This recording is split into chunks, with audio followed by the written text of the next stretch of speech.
안녕하세요. 오늘 저희와 함께 깊이 파고들 이야기는요. 바로 중국 삼국시대 위나라의 흥망성쇠를 함께했던 두 거대 가문 하오씨와 조씨 가문에 대한 기록입니다. 정말 한편의 대하 드라마 같아요. 네, 맞습니다. 이 가문들 없이는 사실 위나라 역사를 이해하기 어렵죠. 그렇죠. 저희가 살펴볼 자료들은 삼국지 정사뿐만 아니라 배송지 주석에 인용된 위략이나 위서 같은 여러 사료에 흩어져 있는 이야기 조각들을 좀 모아봤습니다. 네, 다양한 기록들을 통해서 좀 더 입체적으로 볼 수 있을 것 같습니다. 이번 탐구의 목표는 이 두 가문 출신 주요 인물들의 삶, 그 궤적을 따라가면서 뭐랄까 단순한 영웅담 나열이 아니고요. 권력, 충성, 배신, 또 인간적인 고뇌 같은 것들이 어떻게 위나라 역사를 만들고 또 무너뜨렸는지 그 핵심을 한번 짚어보는 겁니다. 아주 흥미로운 접근이네요. 자, 그럼 바로 위나라 건국의 주역들부터 만나보시죠. 위나라의 초석에는 단연 하오돈과 하오연 이 두 사람이 있습니다. 조조가 처음 일어났을 때부터 함께한 가장 믿음직한 친족 장수들이었죠. 네, 핵심 중에 핵심이죠. 하오돈, 조조의 정말 오랜 동지이자 충신인데요. 젊었을 때 스승을 모욕한 사람을 죽였다는 기록도 있더라고요. 벌써 좀 강직함이 느껴지죠. 네, 성격이 보통이 아니었음을 보여주는 일화죠. 전투 중에 화살에 맞아서 왼쪽 눈을 잃고 그 맹하오, 즉 애꾸는 하오님이라고 불렸는데 정작 본인은 이 별명을 엄청 싫어했다고 해요. 거울 볼 때마다 그냥 화내면서 던져버렸다고. 그럴 만도 했을 것 같아요. 영웅인데 별명이 그러니까요. 근데 이분이 전장에서만 활약한 게 아니라 내치에도 힘썼어요. 군량보급 책임지고 가뭄 때는 직접 흙 찌고 북 쌓고 병사들이랑 같이 벼 심고. 네, 군사뿐 아니라 행정 능력도 갖춘 인물이었죠. 조조가 얼마나 신뢰했는지 수레에 같이 태우고 침실까지 드나들게 할 정도라고 하니까요. 대단한 신임이죠. 한 번은 납치된 적도 있었잖아요. 그때 부하 한호가 인질범이랑 타협 안 하고 어찌 장군 한 명 때문에 국법을 어기겠는가 하면서 눈물로 공격해서 구해낸 일화. 이거 정말 유명하죠. 그렇죠. 그 한호의 결단이 정말 대단했습니다. 단순히 용맹함을 넘어서는 거죠. 맞아요. 그의 사촌 동생 하우연. 이분도 조조의 핵심 인물이었죠.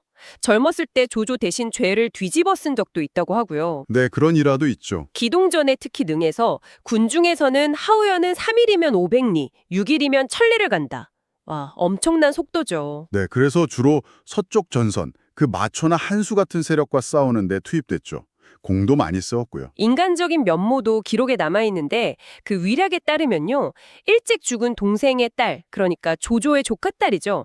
그 아이를 걷어 키우면서 아주 심한 기근 때 자기 아들은 버리면서까지 조카딸은 살렸다고 해요. 정말 대단한 이야기네요. 쉽지 않은 결정이었을 텐데요. 그렇죠. 근데 또 조조는 늘 하오연에게 용맹만 믿지 말고 지략을 쓰라고 충고했단 말이죠. 네, 항상 경고했죠. 너무 용맹만 앞세우는 걸 걱정했어요. 안타깝게도 결국 그 한중 공방전에서 유기 계략에 빠져서 전사하고 말죠.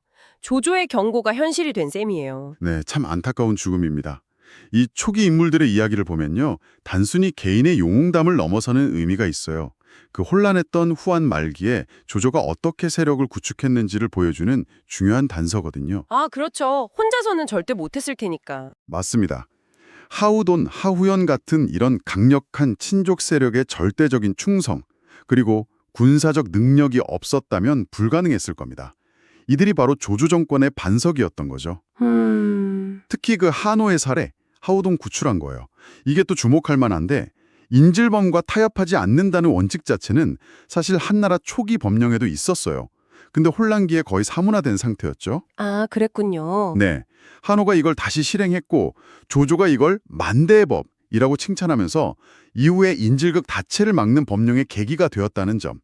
이건 단순한 충성 이상의 의미, 그러니까 법치 확립의 중요성을 보여주는 거죠. 와, 그렇게 연결되는군요. 그리고 한호는 또 둔전제, 그러니까 군대가 주둔하면서 직접 농사지어서 군량을 자급자족하는 제도 있잖아요. 네네, 알고 있습니다. 그걸 강력하게 주장해서 위나라 국력 신장의 결정적인 기틀을 마련한 인물이기도 합니다. 그래서 조조가 그의 죽음을 굉장히 슬퍼했다고 전해지죠. 정말 중요한 인물이었네요. 자, 그럼 이제 조씨 가문으로 넘어가 볼까요? 여기도 정말 걸출한 인물들이 많았습니다. 조조의 사촌 동생들인 조인과 조홍이 대표적인데요. 이 둘은 근데 또 상당히 다른 면모를 보여줘요. 네, 같은 가문이지만 성격이나 힘적이 많이 다르죠. 먼저 조인. 젊었을 때는 활쏘기, 사냥 이런 거 즐기고 좀 자유분방했는데 장수가 된 후에는 법령을 아주 엄격하게 지키는 모습으로 변모했다고 해요. 네, 기록에 따르면 그렇게 변했다고 하죠. 그의 용맹을 보여주는 가장 유명한 일화는 역시 강릉 전투 아니겠습니까? 주유가 이끄는 수만 대군에 맞서서 성을 지키고 있을 때 부하 우김이 소수 병력으로 적진에 고립된 거예요. 아, 그 위기 상황. 그리고 다시 한번 적진으로 뛰어들어서 성공했다는 거예요. 이야, 정말 대단하네요. 이때 병사들이 막 장군은 참으로 하늘이 내린 사람 천인이십니다. 이렇게 외쳤다고 하니 뭐 그의 용기나 부하들에 대한 책임감 이게 얼마나 대단했는지 짐작이 가죠. 그럴만하네요, 정말. 목숨을 2번이나 걸었으니. 반면에 조홍, 이분도 조조의 사촌 동생인데 이분은 또 극적인 순간에 조조 목숨을 구한 일라로 유명하죠. 아, 네. 그 형양 전투 때 말이죠. 맞아요. 조조가 서영한테 패해서 말을 잃고 막 적에게 쫓기는데 조홍의 자기 말을 내주면서 외친 말. 천하의 조음은 없어도 되지만 당신, 조조가 없으면 안 됩니다. 정말 유명한 대사죠.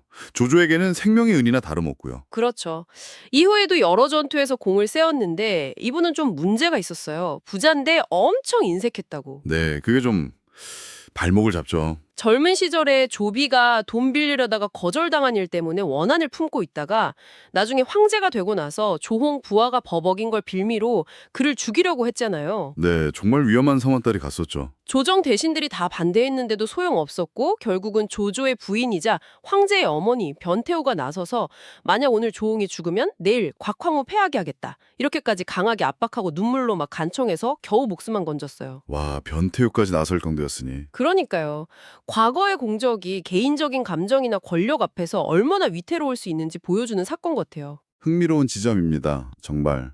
같은 조씨 가문이지만 조이는 경험을 통해 법도를 중시하는 장수로 성장한 반면 조홍은 그 개인적인 성격적 결함, 그러니까 인색함이 정치적 생명까지 위협하는 결과를 낳았다는 거. 네. 조홍과 조비의 갈등은 단순히 개인적인 감정 싸움을 넘어서서 군주와 개국 공신 가문 사이의 어떤 변화하는 권력 관계, 그 긴장감을 보여주는 사례라고 할 수 있습니다. 나중에 조홍이 풀려나서 스스로 승냥이와 같은 탐욕을 인정하면서 사죄하는 글을 올렸다는 기록도 있거든요. 아, 그랬군요. 반성했네요, 그래도. 그리고 조씨 가문의 군사력을 이야기할 때 빼놓을 수 없는 존재가 바로 조인의 동생, 조순이 이끌었던 호표기입니다. 아, 호표기. 이름만 들어도 뭔가 엄청 셀 것 같은데요? 네, 이름 그대로 호랑이와 표범 같은 용맹함을 자랑하는 최정예의 기병대였어요. 위서에 따르면 천하의 용사들 중에서도 100명 중 1명을 뽑아서 구성할 정도였다고 하니까요. 와, 100 중 하나. 조순이 죽은 후에 조조가 후임자를 정하지 못하면서 조순 같은 일을 어찌 다시 얻겠는가, 내가 직접 지휘해야 한단 말인가, 이렇게 탄식했다는 사실은 이 부대의 위상이나 조순 개인의 능력이 얼마나 대단했는지를 증명하는 거죠. 그렇겠네요. 조조가 직접 지휘해야 하나 할 정도면. 자, 그럼 이제 조조 사후 조비와 조의 시대로 넘어가 보겠습니다. 다음 세대 인물들이 전면에 등장하는데요. 조진, 조휴, 하호상이 그 대표적인 인물들이죠. 네, 2세대들이죠. 조진, 이 사람은 조조의 양자로 알려져 있기도 한데 위략에 따르면 본래 성이 진씨였고 아버지가 조조를 위해 목숨을 바쳐서 조조가 거두고 성을 바꿔 키웠다는 설도 있어요. 네, 출신에 대한 이야기가 좀 있죠. 어릴 때 사냥터에서 조조를 쫓던 호랑이를 활로 쏴잡을 만큼 용맹했고 조비와는 형제처럼 함께 자랐다고 합니다. 어릴 때부터 남달랐네요. 하우연이 전사한 후에 서왕 등과 함께 유비군을 격파하는 데 공을 세웠고 특히 제갈량의 1차 북벌 때 가정에서 마속을 격파하면서 위나라 서쪽 방어선을 안정시키는 결정적인 역할을 수행했죠. 네, 제갈량의 북벌을 막아낸 건 정말 큰 공이죠. 병사들에게 상 줄 때는 자기 재산을 털 정도로 인망도 두터웠다고 하고요. 조회가 즉위했을 때는 어린 황제를 보좌하는 탁고 대신, 즉 황제의 후견인 역할을 맡은 중신 중 한 명이었습니다. 네, 권력의 핵심부에 있었던 인물입니다. 그리고 조휴, 이분은 조조의 먼 조카뻘 되는 인물인데 조조가 어릴 적에 그를 보고 이 아이는 우리 집안의 천리마다 이렇게 칭찬하면서 조비와 함께 지내게 했다고 해요. 아, 천리마라는 칭찬을 들었군요. 네, 주로 동쪽 전선에서 오나라를 상대로 활약하면서 여범 등을 격파하는 공을 세웠죠. 근데 태화 2년 228년에 오나라 장수 주방의 거짓 항복에 속아가지고 석정 전투에서 크게 패하는 실책을 범하기도 했습니다. 네, 큰 패배였죠. 오나라 계략에 넘어간 건데 그럼에도 불구하고 조비, 조의 두 황제의 두꺼운 신임을 받아서 대사마의 주위까지 올랐어요. 그의 충성심이나 황제와의 관계가 얼마나 짚었는지 보여주는 대목이죠. 그렇죠. 패배에도 불구하고 신임은 여전했으니까요. 마지막으로 하오상. 이분은 하오연의 조카고요. 조비와는 아주 절친한 친구 사이였다고 합니다. 아, 조비와 친구였군요. 네, 상용 지역 점령하고 형주 일대에서 공을 세워서 정남대장군에 올랐는데 이분의 삶은 좀 비극적으로 끝나요. 위서에 따르면 조비가 그가 총애하던 첩을 질투해서 죽이라고 명령했다는 거예요. 네. 친구인데 그런 명령을? 그러니까요. 그래서 큰 충격을 받고 병이 들어서 결국 죽음에 이르렀다고 합니다. 첩의 무덤을 파헤쳐서 시신을 다시 볼 정도로 정신이 혼미해졌다고 하니까 군주와의 깊은 우정조차도 절대 권력 앞에서는 개인의 비극을 막지 못했던 당시 상황을 좀 엿볼 수 있는 것 같아요. 참 안타까운 이야기네요. 이 2세대 인물들의 시대를 보면 위나라 권력이 여정이 하우씨와 조씨 가문에 크게 의존하고 있었다는 걸 알 수 있습니다. 네, 그렇죠. 중요한 자리는 다 이 가문 사람들이 맡았으니까. 조지는 서쪽에서 제갈량의 북벌을 막아냈고 조휴는 동쪽 전선을 책임졌죠. 특히 조진의 성공은 위나라 안정에 정말 결정적인 기여를 했고요. 하지만 동시에 조휴의 석정대패나 하오상의 비극적인 죽음 같은 사건들은 이들 가문 인물들이 겪었던 복잡한 현실을 드러냅니다. 그러니까 전장에서의 성공만이 전부가 아니었고 궁정 내의 어떤 정치적인 역학관계, 황제와의 개인적인 관계, 심지어 개인적인 고뇌까지도 그들의 운명을 좌우할 수 있었다는 거죠. 성공과 비극이 공존했네요. 네. 특히 조진이 진군, 사마이 등과 함께 어린 황제 조예를 보좌하는 탁구 대신이 되었다는 점, 이게 중요합니다. 그가 권력의 중심에 섰다는 걸 의미하는 동시에 훗날 사마이와의 피할 수 없는 권력 투쟁의 씨앗이 뿌려지는 순간이기도 했던 거죠. 여기서부터 이미 시작되고 있었군요. 그리고 마침내 위나라 말기. 이들 가문은 조상을 통해 권력의 정점을 찍지만 동시에 가장 극적인 몰락을 맞이하게 됩니다. 조진의 아들 조상과 하오상의 아들 하후연이 이 비극의 중심에 서게 되죠. 네. 클라이막스이자 몰락의 시작입니다. 조상, 아버지 초진의 후광이랑 명제조의 신임으로 어린 황제 조방의 섭정이 되어서 처음에는 그래도 노련한 사마이를 탭으로 모시면서 함께 정권을 운영했어요. 위서에는 조상 스스로 사마이를 높이는 상소를 올렸다는 기록도 있다면서요. 네, 초기에는 그런 모습을 보였습니다. 표면적으로는요. 근데 점차 한, 등양, 정밀 이런 화려하지만 좀 실속 없는 측근들에게 둘러싸여서 그들의 부추김에 넘어가 사마이를 견제하고 권력을 독점하려고 했죠. 네, 그 측근들이 문제였죠. 명제 때는 겉만 번지르르하다고 배척됐던 인물들이었는데 그랬군요. 그런 인물들이 조상이 집권하니까 요직을 차지하고 전행을 일삼았다는 거죠. 조상 자신도 호화로운 생활을 즐겼고 심지어 동생 조희가 교만 이런 사치를 경계하면서 간언했는데도 듣지 않았다고 하고요. 네, 점점 권력에 취해갔던 거죠. 야심차게 추진했던 총나라 정벌, 그 흥세 전투도 별다른 성과 없이 실패로 돌아갔고요. 네, 군사적인 능력도 부족함을 드러냈죠. 결정적으로 그는 정말 노회한 사마이를 너무 얕봤어요.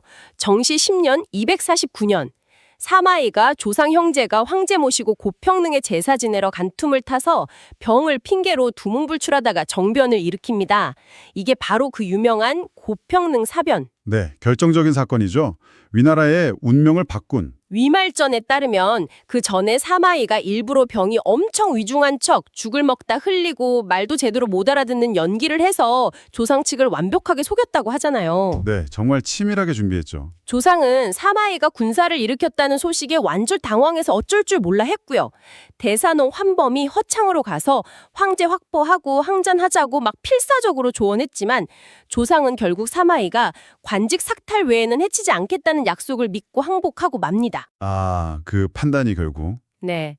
위시춘추에는 그가 항복하면서 나는 그래도 부잣집 늙은이로 살 수 있겠지? 이렇게 말했다가 환범한테 조자단 같은 영웅이 어째 당신 같은 송아지를 낳았는가? 이러면서 통곡하게 만들었다는 일화가 정말 안타까운 장면이죠.